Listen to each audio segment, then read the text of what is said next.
So, Jubilees. Now, we're going to be looking at chapter 3, but we're also going to be looking at chapter 4. Usually, I've just been doing one chapter, but for you guys today, we're going to be doing 3 alongside 4. Okay, Jubilees 3, 1 to 4. And on 6 days, and on the 6 days of the second week, we brought according to the word of Yah unto Adam all the beasts and all the cattle and all the birds and everything that moves on the earth and everything that moves in the water according to their kinds and according to their types. The beasts of the first day, the cattle of the second day, the birds of the third day, and all which moves on the earth on the fourth day, and that which moves in the water on the fifth day. And Adam named them all by their respective names, and as he called them, so was their name. And on these 5 days, Adam saw all these male and female, according to every kind that was on the earth. But he was alone, and found no helpmeet for him. And Elohim said unto us, It's not good that the man should be alone. Let us make a helpmeet for him.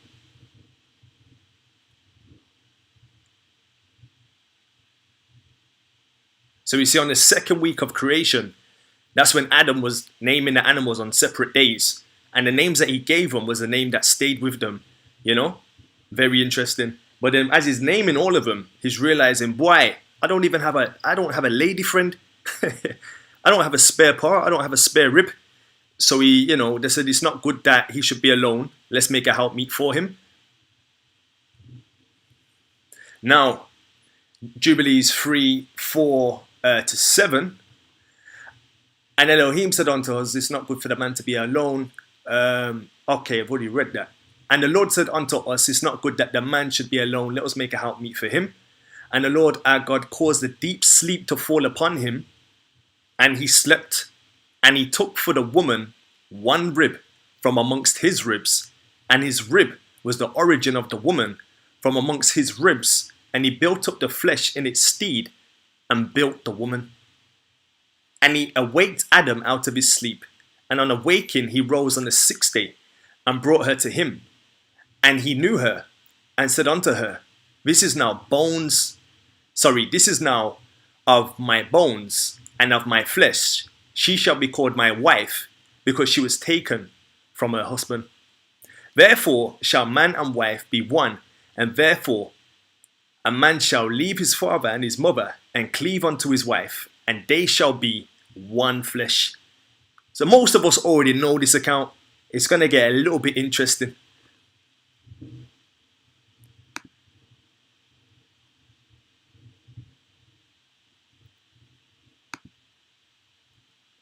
Okay, in the first week was Adam created, and the rib, his wife. Now in the second week, he showed her unto him for the reason the commandment was given in their defilement for a male 7 days, and for a female twice 7 days. I know a lot of people are going to be like, what? But don't get triggered. Just stay with it. And we're going to see the precepts to go with it. And after Adam had completed 40 days in the land where he had been created, we brought him into the Garden of Eden to till and keep it. But his wife they brought in on the 8th day, and after this she entered into the Garden of Eden. And for this reason, the commandment is written on the heavenly tablets in regard to her that gives birth. If she bears a male, she shall remain in her uncleanness 7 days according to the first weeks of days. And 33 days shall she remain in the blood of her purifying. And she shall not touch any hallowed thing, nor enter into the sanctuary, until she accomplishes these days which are enjoined in the case of a male child. But in the case of a female child, she will remain in her uncleanness 2 weeks of days, according to the first 2 weeks, and 66 days in the blood of her purification, and they will be in all 80 days. Now, many people believe that Adam and Eve were made in the garden, yeah? Not technically true. And we're going to get the precepts to back it up, don't worry. So, I know this is new to many, but we're going to break this down. And, you're going to be like, wow. Hopefully. So let's break down. Okay. All right, let's go to Leviticus. And we're going to get this to cross-reference with verse 10. Because it says, and for this reason is written on the heavenly tablets in regards to her that gives birth. If she bears a male child, she'll remain in her uncleanness 7 days. All right, let's stop there. Purification after childbirth in Leviticus 12 and verse 1. Now, just to give a backdrop to the book of Jubilees, Moses is writing this on the mountain with the Most High. He went up there on the 7th day, as we found out in the first book of Jubilees. When John the Revelator got his revelation, it was on the 7th day. You know, he was in the Spirit on the Lord's day. It's funny how people get their revelations on the Lord's day, yeah, or on the Sabbath day, as it were. So anyway, saying all of that to say this, these two books kind of, it's the same sort of, it's the same account.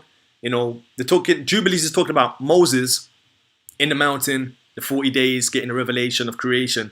And then we know that in the Genesis account, Moses was on the mountain, getting the tablets, the testimony, but also getting revelations about creation. Okay, so stopping right there, let's look at Leviticus 12, verse 1 to 3.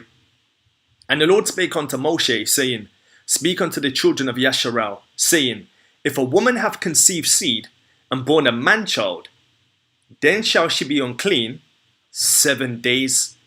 According to the days of separation for her infirmity, shall she be unclean. And in the 8th day, the flesh of his foreskin shall be circumcised. Interesting. Another thing to point out before we start breaking this text down, it says in the first week, where is it? When this is 40 days. Okay. And after Adam had completed 40 days, you know. And after Adam had completed 40 days in the land where he had been created, we brought him into the Garden of Eden to till and keep it. But his wife they brought in on the 80th day. After this, she entered into the Garden of Eden. Yeah? Okay. Now, a part of the purification after childbirth, when we go to Leviticus 12 verse 4, it's going to add why they weren't allowed into the garden at a particular time until they completed the time. So it says here, Leviticus 12 verse 4, And she shall then continue in the blood of her purifying 3 and 30 days. She shall touch no hallowed thing, nor come into the sanctuary until the days of her purifying be fulfilled. So it was 7 days of being unclean, plus 3 and 33, or 33. So that's 40 days. Yeah, for a male child, you're unclean. Yeah. Down Leviticus 12 verse 5, it says, But if she bear a maid, which is a woman, a girl, but if she bear a maid child, Leviticus 12 verse 5, but if she bear a maid child, then she shall be unclean 2 weeks, that's 14 days, as in her separation, and shall continue in the blood of her separation 66 days. So that's 66 days and 14. So 66 plus 14, or 14 plus 66 makes 80 days. Yeah. So when Eve was created by man, there's a whole hype now that everyone came from woman. You know, woman is the creator of all. You know, women are gods because women created everything. Well, the first woman came from man, and then from that exchange, women were then the creators of all of civilization. But in the first incident, it was a man who made a woman. So when we're looking at how it's written in Leviticus, and the time restraints on Adam to go into the garden, and the time restraints on Eve, yeah, it should be making sense. So for a male child, it was 40 days. He wasn't allowed to go and touch any holy thing or be a part of, you know, he wasn't a part. If you bared a male child, he was unclean for 40 days. Adam had bared Eve, yeah, so he was technically unclean for 40 days. Eve was the one who was birthed, so technically she was unclean for 80 days. You understand what's going on here? So they weren't permitted in until they completed that time period. 40 days of purification for Adam and 80 days purification for Eve.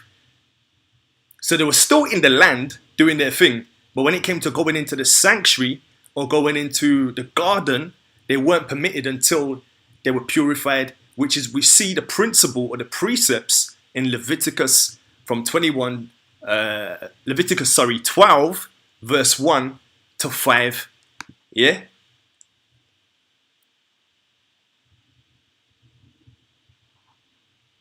So, hope that made sense. We can go into it a bit more later on if anyone's got any questions on that. But when I saw that, I was like, rah, okay. So Adam weren't put in the garden immediately like that, because we were going to realize as we go through, the garden was a very holy place. It was considered a sanctuary, you know. But we'll go through and we'll see more. Hopefully everyone's got that, yeah? So just to reiterate, Adam was created, and then he had to stay in the land for 40 days. After he completed 40 days, he was purified to then enter into the sanctuary or into the Garden of Eden. But then for his wife, she had to go a longer period outside before being permitted in, because she was a maid child, which comes up to 80 days. So she stayed out for 80 in the land, but not in the garden. And Adam stayed out for 40 days, you know, in the land, but wasn't permitted into the garden. And we just saw the precepts from Leviticus. I hope that makes sense, but if it doesn't, so long. All right. So let's see from Genesis. Adam was made where? The land or the garden. Genesis 2 verse 8. And the Lord God planted a garden eastward in the garden. Sorry, let's read that again. And the Lord God planted a garden eastward in Eden. Yeah? And there he put the man who he had formed. Okay, now it looks like the Most High put him in the garden, right? Okay, let's continue.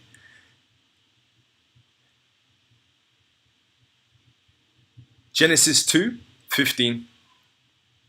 And the Lord God took the man and put him into the Garden of Eden to dress it and to keep it. So he made the garden in the eastward of Eden. Yeah, and then what I want people to understand is you have the land of Eden, and then you have the Garden of Eden. That makes sense. I hope that makes sense, you know, because a lot of people, it's going to be new, but it's biblical. Adam was not put in the garden immediately, according to the Jubilees account. And I'm trying to show you where it links up in the Genesis account too. And the Lord God planted a garden eastward in Eden, and there he put the man whom he had formed. But then later on it says, and the Lord God took the man. So he took the man from where? You don't take, you know what I'm saying? He took the man and then put him into the garden. So he took him from a place and put him into another place. That makes sense. So we need to differentiate between land and garden, because a lot of people, you know, all these films and cartoons we may have watched in our youth, we just see Adam and Eve made in the garden, and it just cuts very quickly to the snake, and cuts very quickly to sin, and cuts very quickly to Noah's Ark, and it just cuts very quickly. But now we're seeing the intricacies behind the whole scenario. Yeah. So the Lord God took the man and then put the man into the Garden of Eden to dress it and to keep it. And the Lord God commanded the man, saying, of every tree of the garden thou mayst freely eat, but of the tree of the knowledge of good and evil thou shalt not eat of it. For in the day that thou eatest thereof, thou shalt surely die. Make a mental note of that. For in the day, make a mental note, you know. For in the day that thou eatest thereof, thou shalt surely die. And the Lord God said, it is not good that the man should be alone. I will make a helpmeet for him. Okay.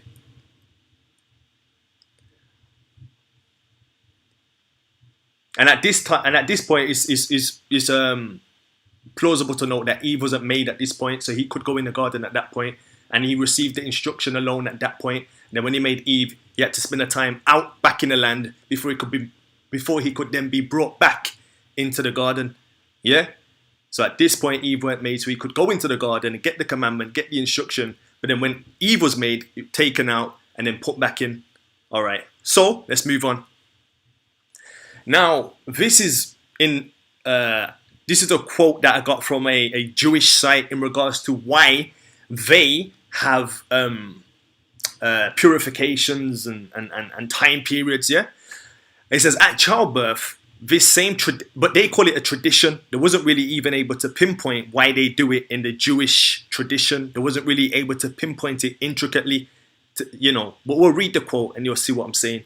At childbirth, this same tradition continues to operate. In Leviticus 12, if a woman has a son, she is unclean for 7 days, and her son is circumcised on the 8th day, following Yahweh's covenant with Abraham. The woman must then wait 33 days to be purified from her bleeding for a total of 40 days.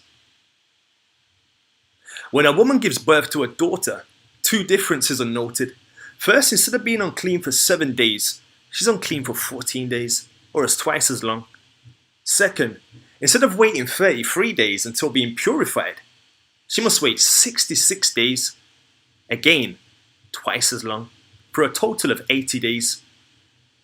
According to Jewish historian, this period is twice as long to account for the purity of both the mother and the daughter. Therefore, the time period is twice as long as when a mother gives birth to a son. Physically, there is no reason a woman should be unclean for longer or require longer to recover after giving birth to a daughter. Some have suggested more time was given for a mother to bond with her daughter or to provide protection for her, but this idea is not found in the passage. So they don't really understand how it all came about, but we see in the Ethiopian Jubilees, it breaks down how it came about and why it was permitted and not permitted, and etc., etc. So it gives you more of an insight into this. So, even this community that are Jews don't even understand why there is a certain prohibition in times of the times between a man and a woman, and the purification therein, if that makes sense. So let's continue. And when she had completed these 80 days, we brought her into the Garden of Eden, for it is holier than all the earth besides, and every tree that is planted in it is holy. Therefore, there was ordained regarding her who bears a male or a female the statute of those days, that she should touch no hallowed thing, nor enter into the sanctuary until these days for the male or female child are accomplished. This is the law and testimony which was written down for Israel, in order that they should observe it all the days.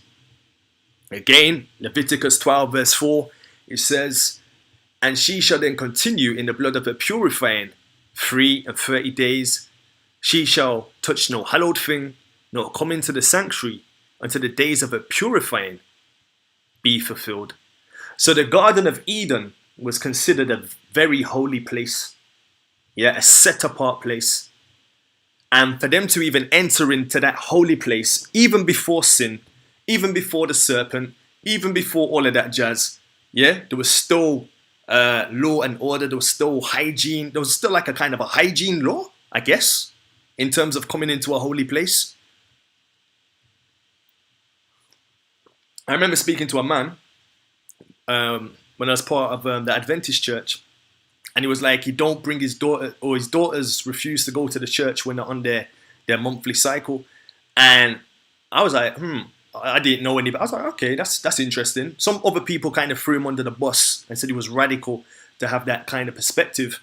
But I was like, that's very interesting. And then when I started doing this study, I was like, rah, even before sin, even before the introduction of sin, when man was at their apex, the Most High didn't want them in the garden in that state, which was just very interesting, But I digress. So yeah, we see that the Garden of Eden was highly regarded, highly revered, and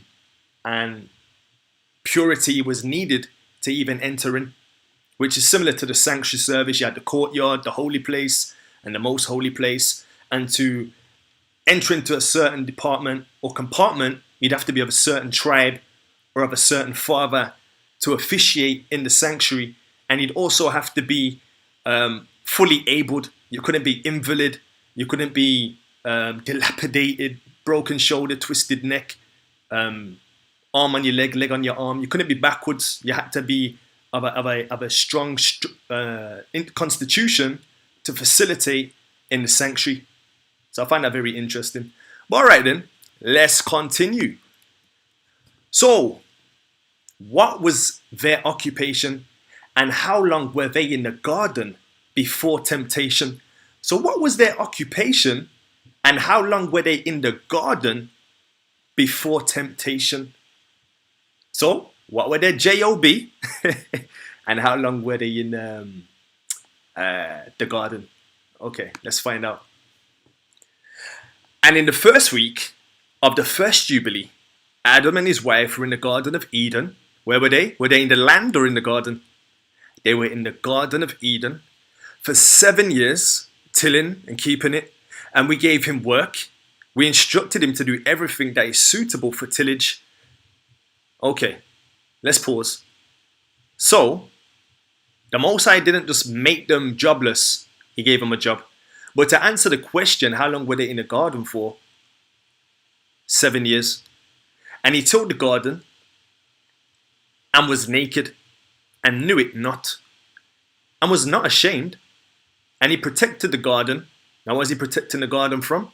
From the birds and the beasts and the cattle, and gathered its fruit and eat, and put inside the residue for himself and for his wife, and put aside that which was being kept. Now, what I like about this is in Genesis, like I said, it gives you an overview, it gives you the skeleton, but this is putting the meat onto the bones. So when you read Genesis, it's like, wow, boom, bang, bing, bang, boom, bang, bing, flood. Like, raw. So how did Cain manage to have children if there was only Adam and Eve? And how did Abel manage to have children if there's only, if Eve's the only woman? Were these guys going with their mum? Was it that serious? But we're going to find out more layers to the cake as we advance throughout this study. So anyway, and in the first week of the first Jubilee, Adam and his wife were in the Garden of Eden for 7 years, tilling and keeping it. And we gave him work, and we instructed him to do everything that is suitable for tillage. And he tilled the garden, and was naked, and knew it not, and was not ashamed. And he protected the garden from birds and beasts and cattle, and gathered its fruit, and ate, and put aside the residue for himself and for his wife, and put aside that which was being kept. And after the completion of 7 years, where he had completed there, 7 years exactly, and in the second month of the 7th day of the month, the serpent came and approached the woman. And the serpent said to the woman, "Have God commanded you, saying, ye shall not eat of every tree of the garden?" So, what was their occupation? Gardeners, cultivators. Yeah? How long were they in the garden before temptation or before the snake did his thing? 7 years. Exactly 7 years. I like the way it says 7 years and then goes 7 years exactly. Very interesting.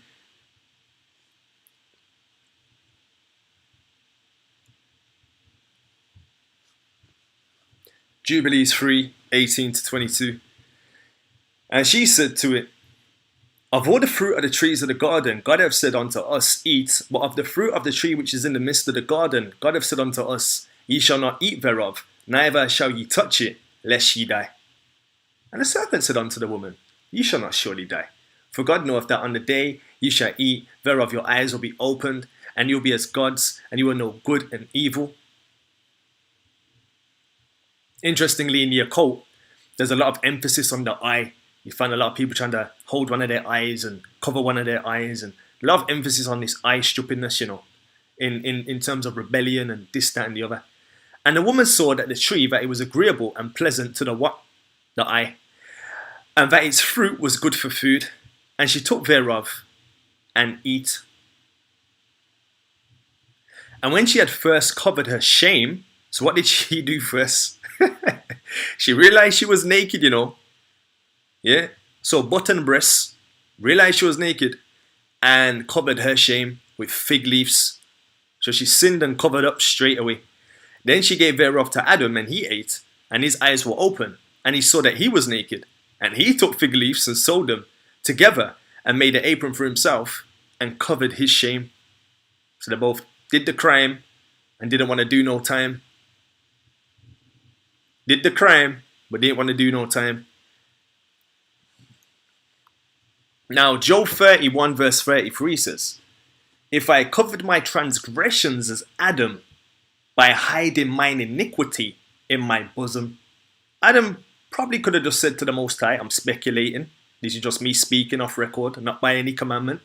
But he probably could have just went to the Most High and said, boy, as a man, I messed up. I take accountability, responsibility. Who knows what the Most High would have done? But we know that he just covered his shame. He covered his sin. And Job says, if I covered my transgression as Adam by hiding mine iniquity in my bosom. Very interesting. All right. So, and God cursed the serpent and was wroth with it forever. It doesn't really go into the explanation that we get in Genesis where it says, bruise his head and heal. He doesn't really go into that, and that he'll go on his belly. And I wanted to go somewhere else with that, but boy, it would just go off on a tangent. I might have to cover that on another study, in terms of, I'll cover it in another study. Anyway, and God cursed the serpent and was wroth with it forever. And he was wroth with the woman because she hearkened to the voice of the serpent and did eat. And he said unto her, I will greatly multiply thy sorrow, and in thy pains. In sorrow thou shalt bring forth children, and thy return shall be unto thy husband, and he will rule over thee. So there we see, before this, they both had dominion, and they both were ruling simultaneously, interchangeably, unilaterally, in harmony. But then there was a disruption, a disturbance, and we see the whole pendulum swing the other way, where man was in the in the front seat, and to guide the ship, etc. But we see the spirit of feminism took place before the Jezebel spirit, before any King Ahab Jezebel spirit, before any infamous character that we can think of, Delilah and all these kind of people. The spirit of feminism was taking place here, or was beginning to take place here. And the Most High had to remind the woman that, boy, going forward, the man's going to have dominion over you. But then, power corrupts, and absolute power corrupts absolutely. So now we have men who are supposed to be the head, abusing the body, abusing the woman now, which is not right. So we do have to have order, and the man is at the top. But now we're seeing that power is corrupting men, and women are getting corrupted also. But this indifference started in the garden, or post-sin, and I call it the spirit of feminism. All right, let's continue. So, and to Adam also, he said, because thou hast hearkened unto the voice of thy wife, and hast eaten of the tree which I commanded thee, that thou should not eat thereof, cursed be the ground for thy sake. Thorns and thistles shall it bring forth to thee, and thou shalt eat thy bread in the sweat of thy face, till thou returneth to the earth, from whence thou wast taken. For earth thou art, and unto earth shalt thou return. Now I looked at that before on a previous study, and when the Most High said, cursed be the ground for thy sake, notice he's saying for thy sake, for thy benefit, for thy sake. Interestingly, what's happening now is with GMO, with all these other things that they're doing to the seeds, we're trying to reverse the curse of Genesis and Jubilees. And it's having a hazardous effect on our health. Where before people would till the land to gain produce organically and naturally, now we're overproducing, over-consuming, and now we're having health-related issues because all we have to do is click, and there's food. Click, and there's food. It's so convenient that by trying to reverse this curse, we brought on ourselves another curse. Very interesting. And when it says curse is the ground for thy sake, when people till the ground, there's so much exercise involved. You know, there's so much good for the body, exercise in the ground. You know, I'm an amateur gardener, but when I do get, get popping in the garden and get cracking, yeah, the benefits are awesome. Like, you just feel healthy after you've done a day's graft in the garden.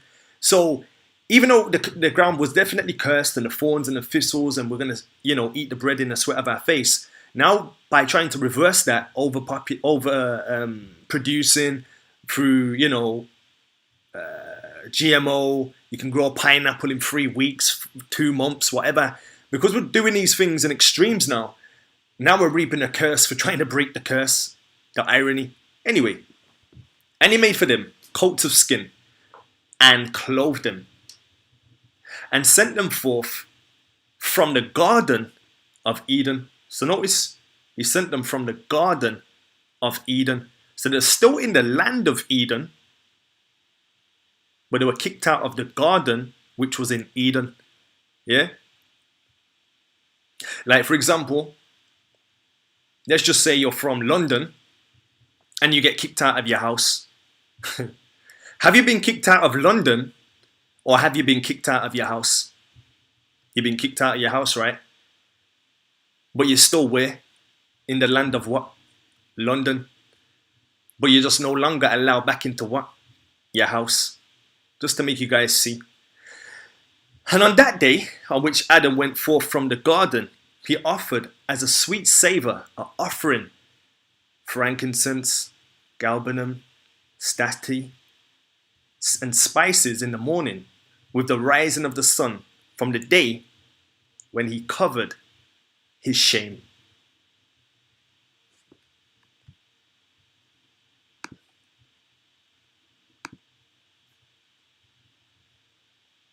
So wait there, before I go back actually, I did ask a question. So the first death, and he made for them coats of skin, to be able to have a coat of skin, Now listen, it doesn't say, and Yahuwah made for them a coat of fur, what is it, forks or flux or whatever it is, that fake, you can have them fake artificial coats of fur. It doesn't say the Most High made some artificial coats of fur. But it says coats of skin. Now to get skin, some have to dead, Some have to dead. So there was the first sacrifice or the first death, in Eden. And he made for them coats of skin and clothed them and sent them forth from the Garden of Eden. Interesting. Now, let's continue. Oh, sorry, and he also made a sweet savor of frankincense, galbanum, so I don't know if he was, I'm not going to add to and speculate on that one. But pretty plain, what happened, kicked him out, cloves of skin, and then Adam makes a sacrifice, a sweet savor and an offering. I don't know if he used the lamb as a part of that, it doesn't really say, or the animal as a part of that, it doesn't really say. But nevertheless, we know that Adam made a sacrifice or an offering shortly after being evicted from the house or from the garden. Okay. What could animals do before sin? So what could animals do in the garden? And on that day, now this is the following verse, so that's 27, now we're on 28.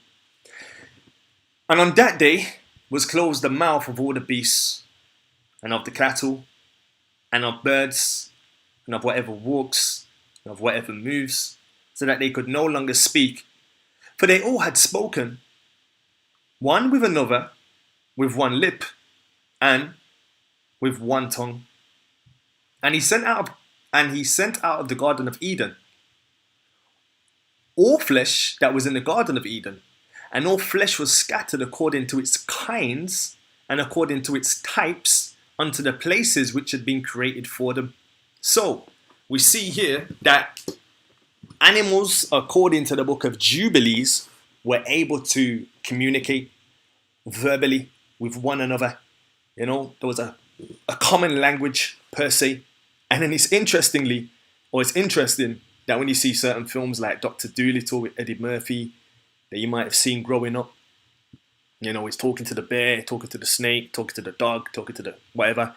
And then, It's like people in Hollywood know, they must know more to the story, but then it makes good films when they release it.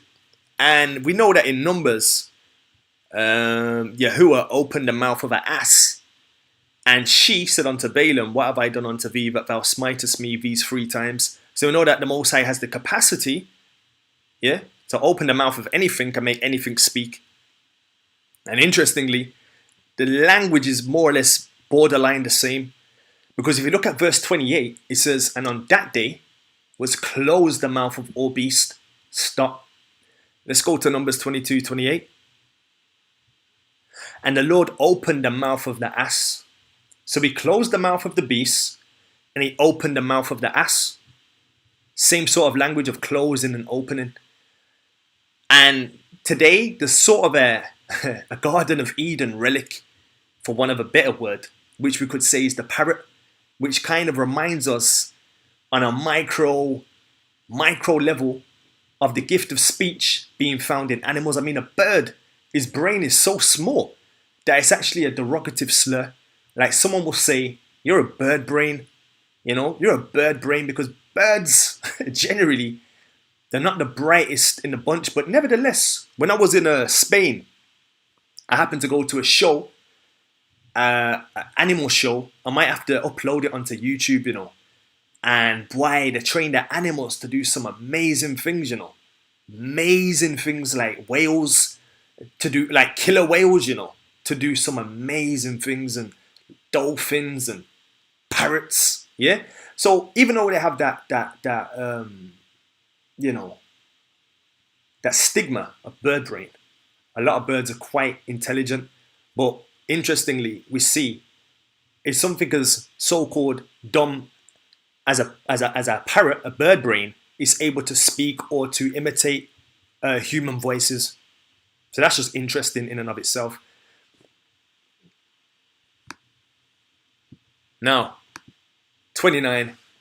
I was just teaching my kids, part of their little Sabbath study that I was doing, about this particular verse, because it's very interesting in the fact that it says, and he sent them out the Garden of Eden, all flesh that was in the Garden of Eden, and all flesh was scattered.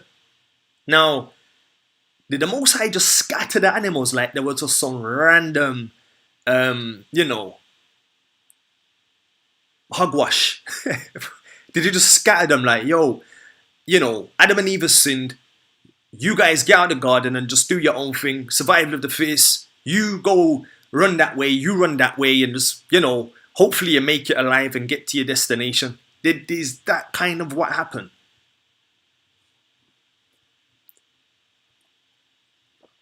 We see here it says, he sent out of the garden all flesh that was in the Garden of Eden, and all flesh was scattered according to its kinds and according to its types unto the places at random, onto the places that were just haphazard, accidental, coincidental. No, I can't see that. This is the love of the Most High, according to its types, unto the places which had been created for them.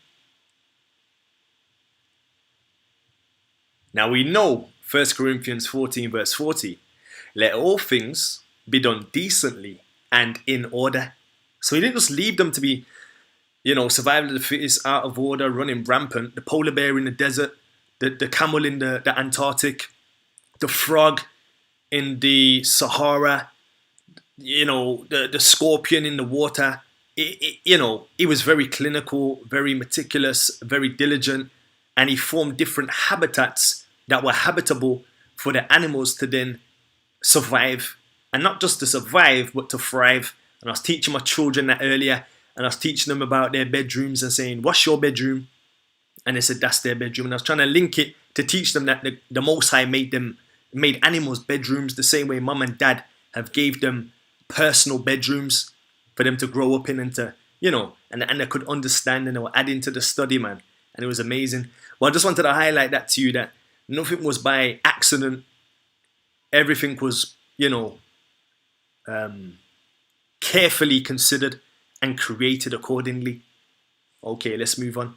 So,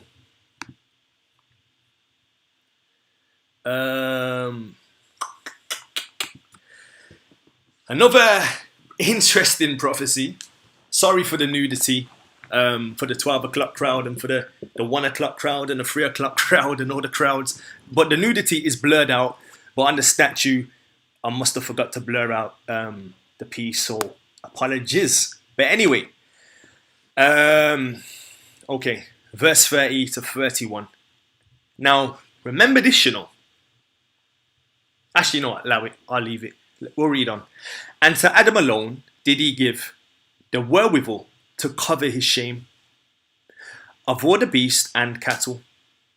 On this account, it is prescribed on the heavenly tablets as touching all those who know their judgment.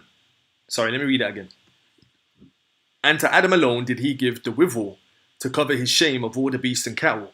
On this account, it is prescribed on the heavenly tablets as touching all those who know the judgment of the law, that they should cover their shame and should not uncover themselves as the Gentiles uncover themselves. So there was a trait, yeah, that was going to be that the Japhetic nations. When you hear Gentile in the Bible, I want to clear up a few misconceptions. Gentile, believe it or not, was never superimposed on the descendants of Shem. Gentile, believe it or not, was never superimposed on the descendants of Ham. Believe it or not. But Gentiles relates only to the sons of Japheth. We've done studies on this, but for those who might be new or whatever the case may be. So anyway, on this account is prescribed in the heavenly tablets as touching all those who know the judgment of the law, that they should cover their shame and should not uncover themselves as the Gentiles uncover themselves. Now, interestingly, when you look at the sons of Japheth who occupy northern regions of the world, a notable trait that you can look at from the time of Alexander to before that, but there's a general trait, the same way we like to isolate the prophecy of Ishmael to everyone who's a part of Islam and say he's going to be a wild man, hand against every nation, every nation's hand will be against him. There's certain nuggets that certain nations still have to this day. There's certain prophecies that still fit certain nations to this day, because by and large we don't change, you know. So anyway, like I was saying, when you look at a lot of monuments or statues, or notable statues in Japhetic lands like Greece and Rome and even Media and stuff like that, 9 times out of 10, like David, that statue there's of David, yeah, the statues are naked, the monuments are naked, yeah, the statues are naked. When you look at the hippie culture, that was very prominent in the 60s, 50s, etc. They were all about free love. They're actually the pioneers today of the alphabet community. Like the people from the 70s, like the people from the hippie generation are the pioneers who are spearheading the movement that you see today. You know, free love, free sex, swingers, all that kind of stuff. But going back to the point, he says they will uncover themselves. And I'm just saying that when you look at the monuments and statues, they're all naked. Now today you got the hippie movement. Now today you got other movements that are all about free, what is it? Remember the film, is it the Titanic? Where the woman's drawing naked women for portraits and stuff like that. So you can see certain traits and characteristics that are still, by Yah's providence, still seen in particular nations of people today. Now we know there's overlapping where nations mix with other nations and they take on certain traits, but by and large we see this in a particular community and we can trace it back from history to present day. Okay, so next slide.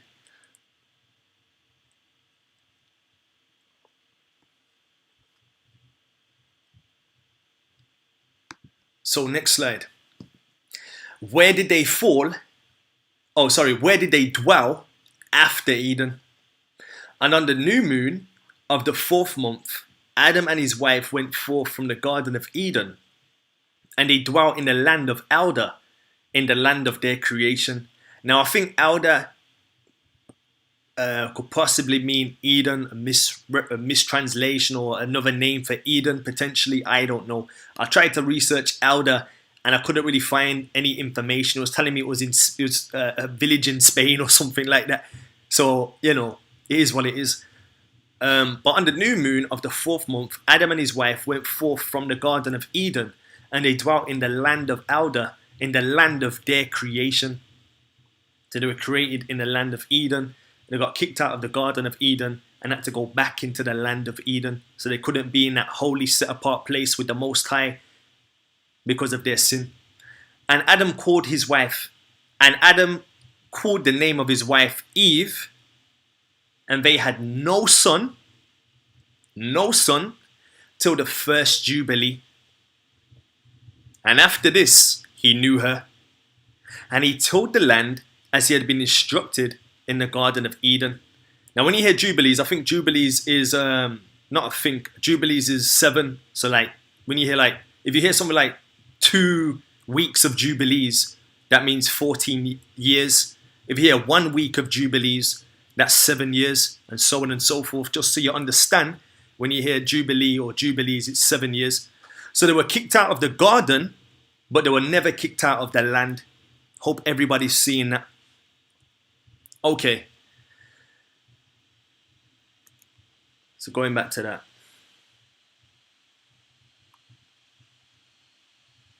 Okay. So what I wanted to bring out on this point, when you go to Genesis 3:24, it says, so he drove out the man, and he placed at the east of the Garden of Eden cherubims and a flaming sword, which turned every way to keep the way of the tree of life. Interesting. So what was the flaming sword for? The flaming sword, which turned every way to keep the way of the tree of life. That's interesting, And when I got the strong concordance on that, on flaming sword, it says ablaze.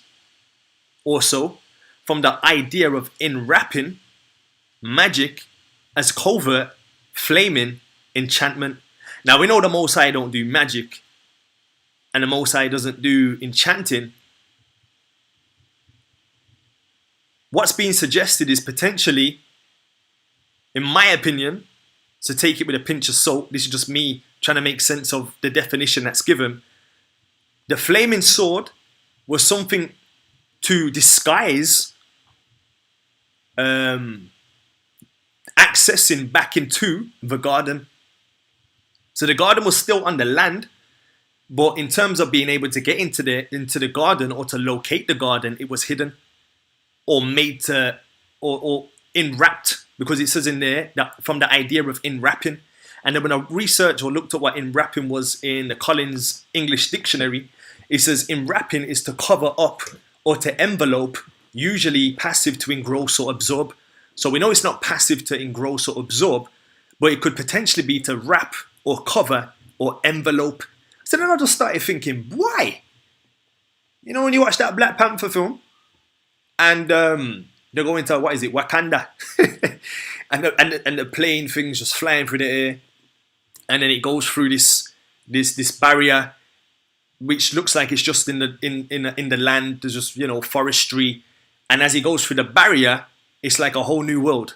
Now, however you want to take that, or however far you want to go with that one, it's up to you. But I just find it interesting that the garden was never taken, was never removed or destroyed or anything like that.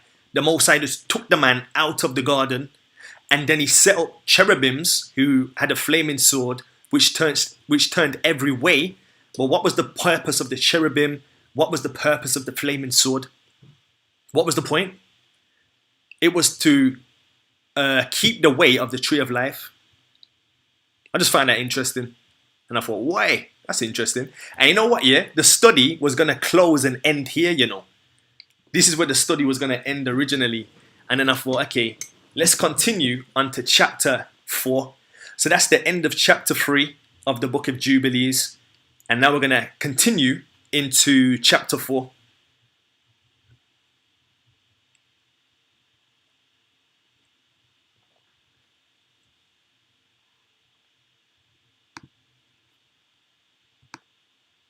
So, chapter 4 gets a little bit more interesting than all that interesting stuff. And in the third week, in the second Jubilee, she gave birth to Cain. And in the fourth, she gave birth to Abel. And in the fifth, she gave birth to her daughter, Awan.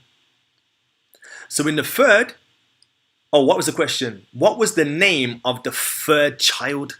What was the name of Adam and Eve's third child? And in the third week, in the second Jubilee, she gave birth to Cain. And in the fourth, she gave birth to Abel.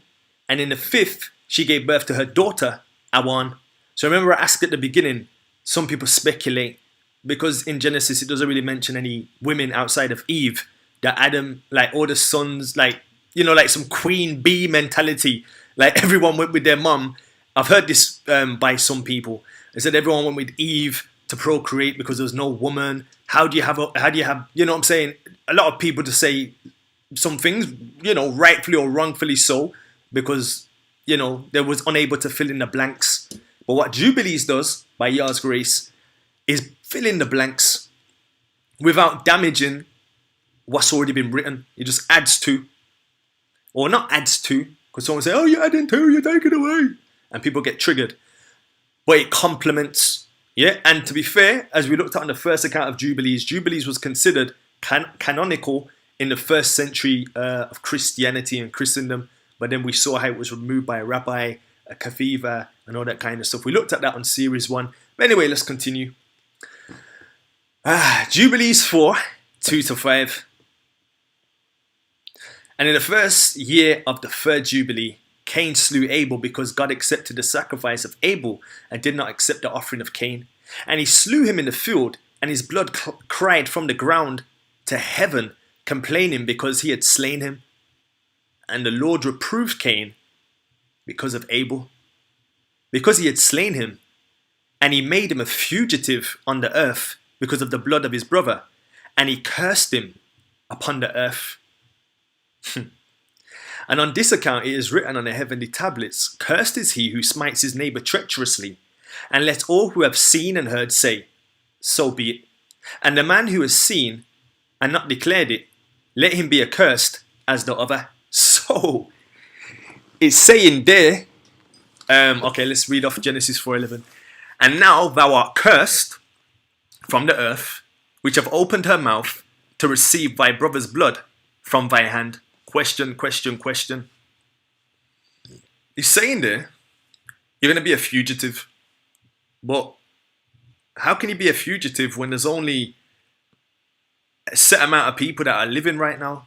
We're going to answer that question. We're going to find out that question as we go through, actually. Then the other point is, it says, whoever smites his neighbor treacherously, yeah, let all who have seen and heard say so be it. And the man who has seen and not declared it, let him be accursed as the other. So if you see a drive-by, or you're privy to see somebody being killed, yeah, I know we have this don't snitch culture, don't snitch, this, that, and the other. But, you know, if you see your brother do something to another, yeah, you're supposed to declare it, you know. You're not supposed to hide the bosom of sin. You're not supposed to do what Adam and Eve and sin and hide it in the bosom, or see someone sin and hide it in your bosom. You're supposed to declare it, you know. If not, then you're just as accursed as the guy who actually did the crime, you know. So if you're a standby, if you're there, you happen to see, but you're saying, boy, now I'm on black code, you know, I'm on black code. I can't snitch, or white code, or brown code, or yellow code, or whatever code you might be on, and you don't say, boy, sir, you is cursed. All right, boom. Let me stop messing around. All right, so, and Genesis 4:11 says, "And thou art cursed from the earth, which have opened her mouth to receive my brother's blood via your hand. Yeah? Okay. So we just realized the third child is called Awan. We already kind of know that from the Genesis account.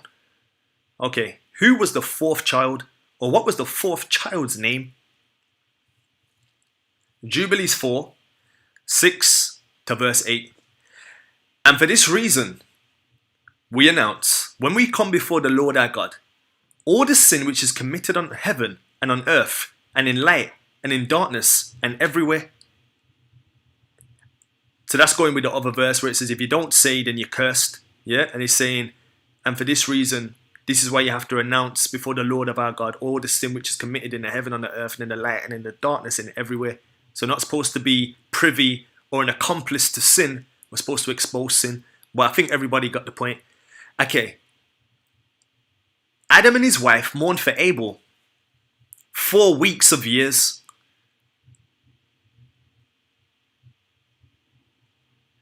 And in the 4th year of the 5th week, they became joyful.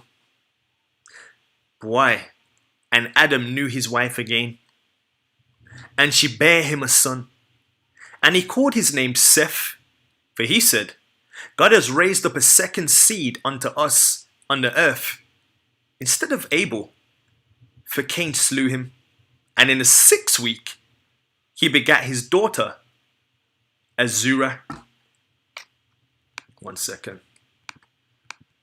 This one's popping up.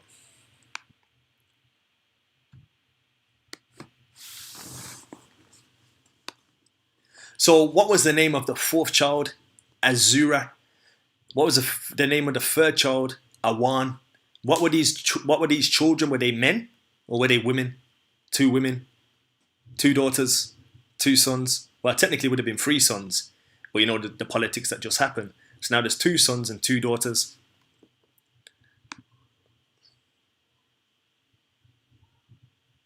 Okay. Which sister did Cain marry? Which sister did Cain marry? And Cain took Awan, his sister, to be his wife, and she bare him Enoch at the close of the 4th Jubilee. And in the 1st year of the 1st week of the 5th Jubilee, houses were built on the earth. Houses, not mud huts. People think that back in the day, civilization, they were on some, straw and huts, not necessarily true. But anyway, houses were built on the earth. And Cain even built a city and called its name after his son, Enoch. So what did Cain build? Cain was the first to build a city, a metropolis. Everybody else was living in a village, country bumpkin, countrymen. Not around being in the country. I love the country. But Cain, he came up with the idea of building a city. And he named his city after his son, Enoch. So what was Cain's son called, his first son? Enoch. Now, this is not the Enoch that we see who was taken. And you're going to find out where that Enoch was taken to, which is going to be very interesting. But we see that Cain had a son called Enoch.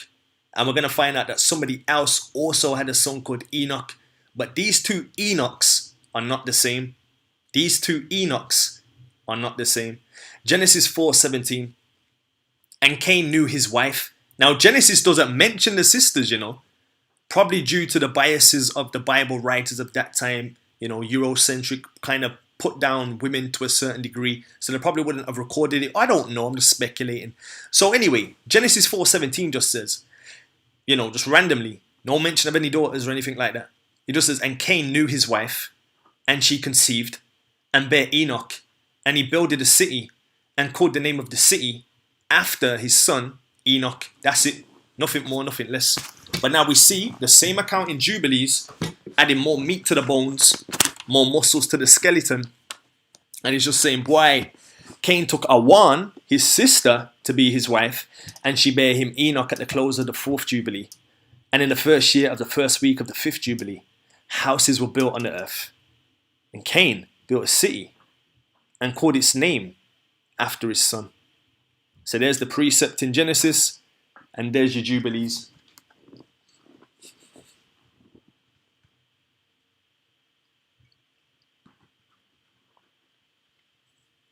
Okay. So, how many other sons did Adam and Eve have? How many other sons did Adam and Eve have? And Adam knew his wife, and she bare yet 9 sons, which makes sense regarding revenge, vagabond, fugitive. How can you be a fugitive and a vagabond if it's just you, your wife, and Seth? Okay, we don't know about Seth just yet. I haven't got to that point. But how can it just? Oh yeah, we have, but we haven't touched on who Seth's wife was, etc., etc. That's the next slide. But how can you be a vagabond or a fugitive? And from the Bible account, there's pretty much just you, your mom, and your dad. Like how can you just be a vagabond to you, your mom, and your dad? Okay, but now you see more layers to the cake, and that there was other siblings who might have wanted to avenge or revenge their uncle. Genesis 4:12. Now this is the curse of Cain now. When thou tillest the ground, it shall not henceforth yield unto thee her strength. A fugitive and a vagabond shall thou be in the earth. And Cain said unto the Lord, my punishment is greater than I can bear, Behold, thou hast driven me out this day from the face of the earth, and from the face shall I be hid. And I shall be a fugitive and a vagabond in the earth. And it shall come to pass that everyone that findeth me shall slay me. And the Lord said unto him, therefore, whosoever slayeth Cain, vengeance shall be taken on him sevenfold. Notice the 7 references to 7. The book of Jubilees is known as the book of 7. And the Lord set a mark upon Cain, lest any finding him should kill him. We don't see in Jubilees the mark of Cain reference, which is interesting. But we do see everything else. Like I said, they complement one another backwards and forwards, So, who did Seth marry? And in the 5th week of the 5th Jubilee, Seth took Asura, his sister, to be his wife. And in the 4th year of the 6th week, she bare him Enos. What did Seth's children begin to do? He began to call on the name of the Lord on earth. So she bare him Enos. What did Enos, what did they start to do? What did Enos' family start to do? He began to call on the name of the Lord on the earth. And it highlights that to reinforce the different mindset between the two progenitors, i.e. Seth and Cain. Cain's people them went to the city. They went to the Big Apple. They laid down work in the Big Apple. They went to London. They went to Paris. They went to the capital. They built up a capital and they stayed in the city. They stayed in the dark and dungy environment of pollution, of the things that happen in the city, the violence, the brutality, all that kind of stuff that goes on in the city. Whereas these guys, it doesn't make any reference that they went into the city or became Edenized or westernized, but they just stayed in the land, And interestingly, they began to call on the name of the Lord on the earth.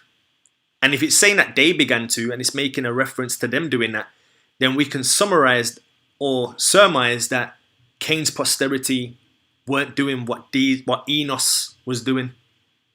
Very interesting. What was the name of Seth's first son? Okay, we just kind of answered that one. His name was Enos. And in the 7th Jubilee, in the 3rd week, Enos took Noam, his sister, to be his wife. And she bare him a son in the 3rd year of the 5th week, and he called his name Kenan. And at the close of the 8th Jubilee, Kenan took Muah-Lileleth, his sister, to be his wife. And she bare him a son in the 9th Jubilee, in the 1st week, in the 3rd year of this week. And he called his name Mahalalel. Now let's find the precepts in Genesis to complement Jubilees. And to Seth him also there was born a son, and he called his name Enos. Then began men to call upon the name of the Lord. We see this again in Luke, a reference to Seth and Enos. Which was the son of Enos? Which was the son of Seth? Which was the son of Adam? Which was the son of God? So we see Enos mentioned in Genesis, we see Enos mentioned in Jubilees, and we see that the sons of Enos were the ones who were not like the sons of Cain, industrialized urbanites, but they were countryites, lived in the country, in that kind of jazz. And I say that as an urbanite, I say that as an urbanite who's now became a countryite, and the blessing of being in a country as opposed to in the city is enormous, Anyway,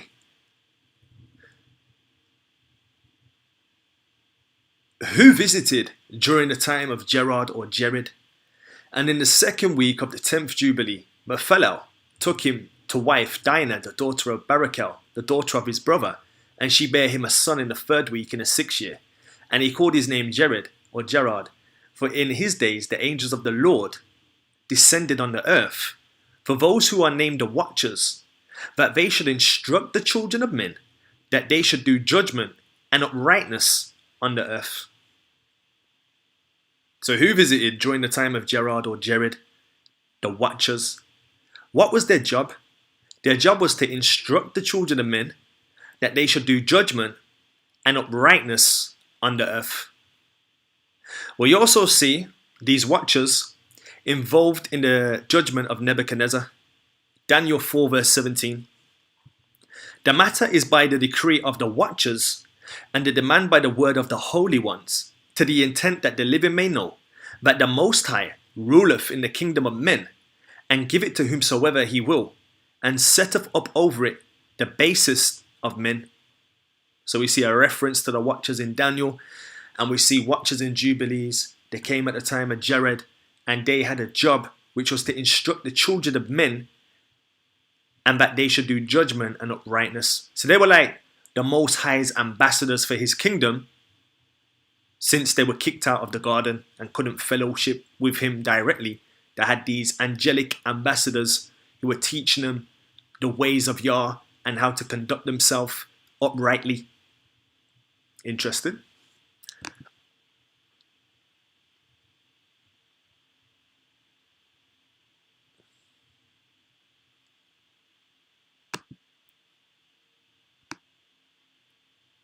Okay.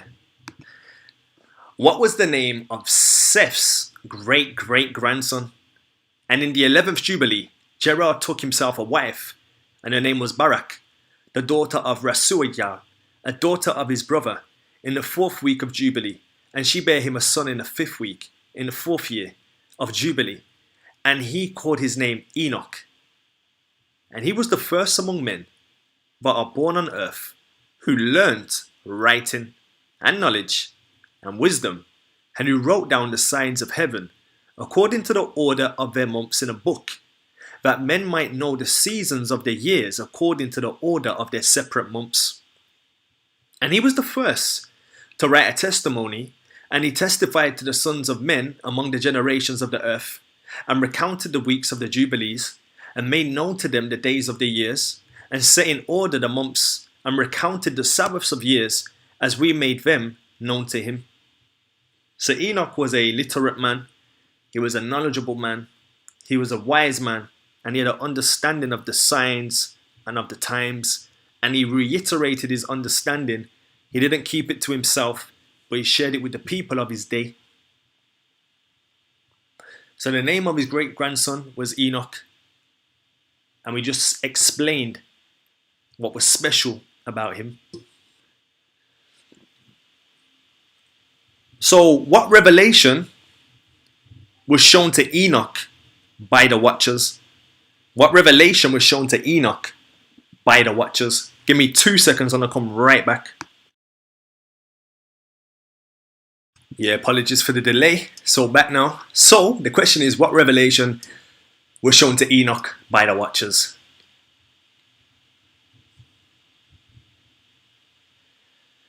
And what was, and what will be, he saw in a vision of his sleep. As it will happen to the children of men, notice children of men, not children of Yasharal at this point, just children of men globally. He had the global vision of what was going to happen to all civilization and of all men throughout their generations unto the day of judgment. He saw and understood everything and wrote his testimony and placed the testimony on earth for all children of men and for their generations. And in the 12th Jubilee, in the 7th week thereof, he took to himself a wife, and her name was Edna, the daughter of Danal, the daughter of his father's brother. And in the 6th year, in this week, she bare him a son, and he called his name Methuselah. And he, moreover, with the angels of God, these 6 jubilees of years, and showed him everything which is on earth and in the heavens, the rule of the sun, and he wrote down everything. So this guy Enoch, very, very interesting character in terms of what the revelation he received. You know, John the Revelator got a revelation about the end days and this, that, the other. We see one of the things that stood out to me in these books, or just the Bible in general, is how much foreknowledge was given to Moses. Like Moses knew about what was going to happen to Yasharal. He knew who was going to be the main agitators against Yasharal. Like these guys, and we're talking, look when these guys existed way back, and they predicted with precision and intricacy what was going to happen, how it was going to happen, what nation was going to do this, how the nations were going to do that, and how even Yasharal was going to commit folly, fornicate, break the covenant, break the relationship, come back, whoredom. This, like, it was so, these guys had so much foresight, you know, it's just amazing. So when you read these accounts, it's like wow, confirmation in terms of what we see today and what they said previously. So let's continue. So we saw originally the watchers, they came down to instruct and to guide guys into righteousness and judgment, like a what would you call it, ambassador for the heavenly kingdom, to show men what to do after they were kicked out of the garden. And we see in Daniel that they also made decrees, etc., etc. Daniel 4:17, we just read that. Doing this, and what else? No, nothing on that one. They gave the revelation about what was going to happen in the earth to all generations, this, that, and the other. Now, when we get to this particular slide, we're going to see something changed in regards to the watchers. Who did Enoch rebuke? Enoch is where? What was flooded? So these are the 3 questions we're going to try to extract from this particular slide. So it says, and he testified to the watchers. He testified to the watchers who had sinned. So not all of the watchers sinned. It's very clear, he said, who had sinned. He didn't say he testified to all the watchers. He just said, and he testified to the watchers. Now, that was the qualification. Who had sinned? Who did they sin with? With the daughters of men. For these had begun to unite themselves so as to be defiled with the daughters of men. And Enoch testified against them all. So he testified against all of these watchers who had defiled themselves by sleeping with the daughters of men. So who did he rebuke? The watchers. Now the next question is, where was he taken? Let's read Genesis. Genesis 5:24. Like I said, it's in the Genesis account, it gives you the skeleton, and it will drop from the fall to the expulsion of, you'll start with the creation, the expulsion of Adam and Eve, then it'll get to this, that, the other, then go to the ark, and then it starts getting into more detail about more events, where this book, the Jubilees, kind of, it fills in the blanks that are kind of jumped across in the Genesis account. So let's see Genesis 5:24. The question is, where is Enoch? Or Enoch is where? Genesis 5:24. And Enoch walked with Yahuwah, and he was not, for Yahuwah took him. So Enoch walked with Yahuwah, and he was not, for Yahuwah took him. That's all it says. People speculate it was translated to heaven or this, that, and the other without seeing death. Fair enough. People say this, people say that. But a lot of it's speculation and theory based on, the fact that the Bible said he would took him. Yeah? Which is interesting. Now we're going to find out where Enoch is or where he was taken to.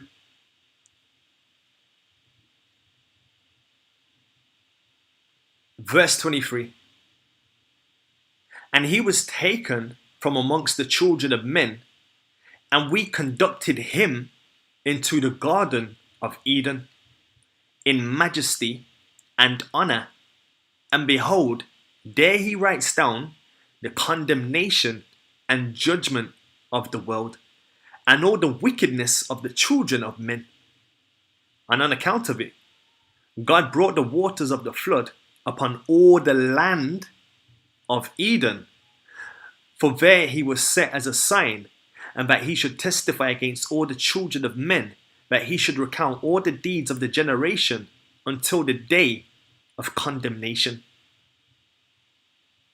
Now, many people have different views with the Genesis account. When I was in the Pentecostal church background, they pretty much believed that, fallen angels slept with the sons of men and started to bastardize the seed pool, the gene pool, with Nephilim and all this kind of stuff. Then when I joined the Adventist church, they had this different doctrine that when it came to son of Seth and the son of Cain, they was just talking about, when it says about the sons of men and the sons of men and the sons of God, it's talking about the sons of Seth versus the sons of Cain. So they have that understanding, but it's the former and not the latter. It's the former and not the latter, meaning that the angels were doing things inappropriately with women. That's what the Bible teaches. Yeah, it's not the latter where it's just the sons of Seth and the sons of Cain were mingling together and they made giants. That doesn't even make any sense. And I'm going to show you where in the Bible it talks about these angels sinning. Yeah. Now 2 Peter 2, verse 4. For if Yahuwah spared not the angels that sinned. Let's stop. Jubilees chapter 4 verse 22. And he testified to the watchers who had sinned. Then he goes on to explain what the sin was, defiling themselves with the daughters of men. Yeah? For if God spared not the angels that sinned, but cast them down to hell and delivered them into chains of darkness to be reserved unto judgment. 2 Peter 2 verse 2 to 4. Now let's look at Jude 1 to 6. And the angels which kept not their first estate, their estate was in the heavenly, but they transgressed and came into this estate and did, things that they shouldn't have done, but left their own habitation. Remember I spoke about earlier habitation, and how the animal kingdom had their own environment, habitation, polar bear, Antarctic, camel, desert. Yeah, the camel don't mate with the polar bear don't mate with the camel. They have their own distinct habitation. Yeah, he have reserved in ever chains under darkness unto the judgment of the great day. So in terms of the whole different understanding between, did the angels sleep with them, did they not, is it just some, it's quite obviously it did take place. It's not just the Seth and Cain. We've highlighted the differences between Seth and Cain, how Cain went and formed a metropolis, a city and houses and all that kind of stuff, and how Seth didn't go that route, he stayed in the land. But then also you had this introduction of these angels doing what they shouldn't have been doing with the sons of men. So I hope that makes sense. All right, let's move on. 4 holy spots. 4 holy spots. So as he's gone into the garden, he does a similar thing to like what Adam did before he left the garden. Jubilees 4, 25 to 26. And he burnt the incense of the sanctuary, sweet spices acceptable before the Lord on the mount. For the Lord has 4 places on the earth: the Garden of Eden, the Mount of the East, and this mountain on which thou art this day, Mount Zion, and Mount Zion, which will be sanctified in the new creation, for a sanctification of the earth. Through it will the earth be sanctified from all its guilt and uncleanness throughout the generations of the world. So the 4 holy spots there, Mount of the East, Eden, Mount Sinai, Mount Zion. Okay. Birth of Noah. In the 14th Jubilee, Methuselah took himself a wife, Edna, the daughter of Azariel, the daughter of his father's brother, in the 3rd week, and in the 1st year of the week, and begat a son. And he begat a son, and called his name Lamech. And in the 15th Jubilee, in the 3rd week, Lamech took to himself a wife, and her name was Betanos, the daughter of Barakeli, the daughter of his father's brother. And in this week she bare him a son, and he called his name Noah, saying, This one will comfort me for my trouble and all my work, and for the ground which the Lord hath cursed. So there we see the birth of Noah. Now, what was significant about Adam's death? What was significant about Adam's death? And at the close of the 19th Jubilee, in the 7th week, in the 6th year thereof, Adam died, and all his sons buried him in the land, not the garden, in the land of his creation. And he was the first to be buried in the earth. Now, some are going to probably say, how was Adam the first to be buried in the earth? I mean, didn't Abel just die a minute ago? So how is he the first to be buried? We're talking of natural death. You know, Abel was killed, slaughtered by his brother. But Cain was the first, not Cain, Adam was the first one to die naturally, of natural causes, no foul play, just literally old age, senior pension, OAP, rocking chair syndrome. You know what I'm trying to say? So that's Adam. So at the close of this 19th Jubilee, in the 7th week, in the 6th year thereof, Adam died, and all his sons buried him in the land of his creation, and he was the first to be buried in the earth. Now listen to this. And he lacked 70 years of 1,000 years. For 1,000 years are as one day in the testimony of the heavens, and therefore was it written concerning the tree of knowledge, on the day that ye eat thereof, ye shall die. For this reason he did not complete the years of this day, for he died during it. Interesting. Now precept. 2 Peter 2:38 to verse 9. But beloved, be not ignorant of this one thing. So what does the Bible want us to know? There's a petition there, It says, but beloved, be not ignorant of this one thing. What's the one thing, Peter or Cephas? That one day is with the Lord as 1,000 years, and 1,000 years as one day. Now I'm not saying, before people jump the boat on this particular one, we're not saying the Lord made the earth in thousands of years or anything like that. 6 days, yeah, no argument, and rested the 7th day. Yeah, just making that plain before people go, oh, and go on a crazy one. But he's saying a day is 1,000 years in terms of how it is where the Most High dwells. Or a day is as a my wife said to write this down because I always make a mockery when I'm trying to say it correctly. I get confused. But yeah, so he's saying that Adam, he only lived to be 930, which was 70 years short of being 1,000 years old. So he wasn't able to get to 1,000. He died in a day. Yeah, 1,000 years is as a day. So he only got to 930, 70 years off being 1,000 years old, which is technically a day where the Most High dwells, if that makes sense. Hope that does. I found that interesting anyway. I was like, raw. It's very specific, man. Like, he didn't meet that 1,000 threshold. He didn't meet that day, years old, in terms of being 1,000 years old. Very interesting. I hope that made sense. Salaki, if I made any mistakes. Yeah.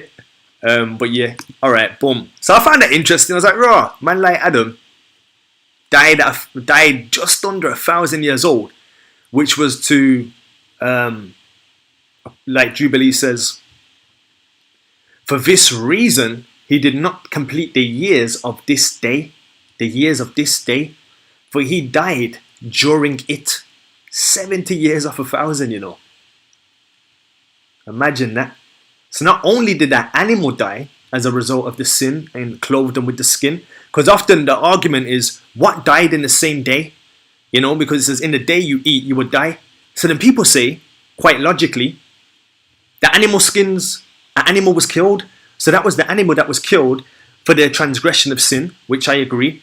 But the animal was killed for the transgression of sin, but the prophecy still remains that they would die in a day, and that day is 1,000 years, and they didn't get to reach the end of 1,000 years. They died in the day, so they died, you know, before hitting the 1,000-year threshold. Yeah, so it gives you a more depth understanding of what's going on. So yeah, an animal did die, and they were clothed in that animal's skin for their sin, but nevertheless, the prophecy of them dying in a day was fulfilled because they didn't get to reach 1,000 years old. Interesting.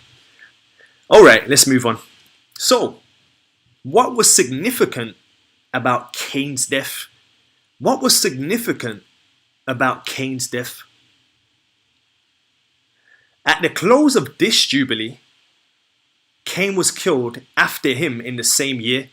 So, we just read in verse 30, it's talking about how when Adam died, and Cain died in the same Jubilee, does it say? At the close of this Jubilee, Cain was killed after him in the same year. So Cain was the second person to be buried, or the second person to die. Yeah. Now, this is why I say the Jasher account, I've seen many kind of fallacies in the Jasher account. And even though the Bible does make reference to the book of Jasher, yeah, certain things could have been misconstrued, or, you know, because a lot of people tamper with a lot of things, yeah. But nevertheless, there are gems in the book of Jasher when it comes to breaking down who Rome is and all that kind of stuff. It's there, you know, Chittim, it's crystallized, it's simple, it's easy to understand. But in the Jasher account, it says that Cain was killed during archery gone wrong. Somebody was trying to kill a pig, and then Cain was just walking out there as an OAP, and he got licked by the crossbow and he died. So that's what it says in Jasher. And then Jubilees gives a different account. So there's just a straight different account between Jasher and Jubilees. And so far, as I've vetted Jubilees, I just think it's inspired. Not I think, I just know it's an inspired book. You know, I've just showed you the people who took the book out, but yet they keep the Talmud. So it's up to you in terms of that. But there's two different accounts. Jasher said he was killed during archery, but Jubilees says he was killed doing something else. So let's read how Cain, or what was significant about Cain's death. Okay. At the close of this Jubilee, Cain was killed after him, Adam, in the same year.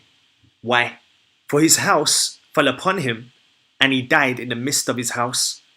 And he was killed by its stones. For with a stone he had killed Abel, and by a stone was he killed in righteous judgment. For this reason, it was ordained on the heavenly tablets, with the instrument with which a man kills his neighbor, with the same shall he be killed. After the manner that he wounded him, in like manner shall they deal with him. Leviticus 24 verse 20.